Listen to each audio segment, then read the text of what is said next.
isa keessa dabarte mee maal yaadatta amma? Takkaas yaadachiisuu waan gaafa ijoollummaa isa ijoollee wajjin wal ari'aa taphattu, awwaara bukeessitee dhoqqee daabboo tolfattu. Abbaa warraa siif ta'a manaanaaf ta'i, anis afaan si kaaya atis afaan na kaayi. Kottu muka cirannee manallee ijaaranna, nu nama guddaa taanee ijoollee guddifanna. Qonnee midhaan facaafnee gaafa ga'e haamanna, jettee biyyee facaasuuf gaafa biyyee hammaartu, keessatti gangalattee sangaa daalee fakkaattu. Yoo qoreensi waraane dhiiga baalaan haqattu, isa yoo roobni roobe haroo qaamaan dhiqattu. Kolfuu moo booyoo wayyaarra gaafa yaadattu?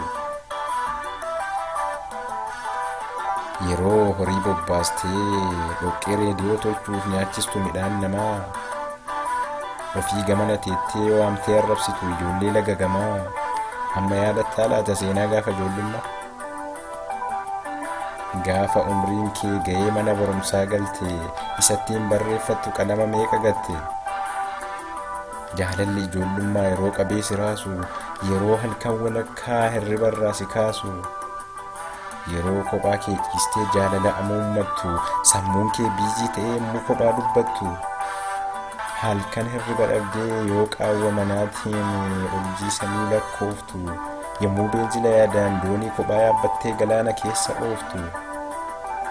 Hirribni immoo si didee yeroo cinaacha tokkoon 20 garagaltu, lafti baree seetee yeroo halkan walakkaan kaatee balbala bantu. Jaalalaan booji'amtee yeroo guyyaan dukkanaa, guyyaan oolee bubbulu si yaadattaa yeroo sana? Viidiyoodhaan jiraatee bu'aa bayii kaleessaa ijaanis yoon agarree, guyyaatu darbe malee galmee sammuu kee keessaa qabda seenaan dabarre.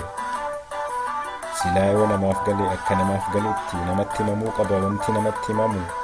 Gamni jecharraa bara yookiin immoo gocharraa, kalees hin jiru har'as wanti namatti hidhamu.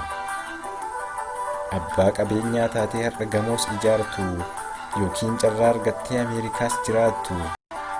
Of tuultee hin dagatiin ka'umsa kee kaleessaa, osoo namummaa qabdu hin bayin nama keessaa.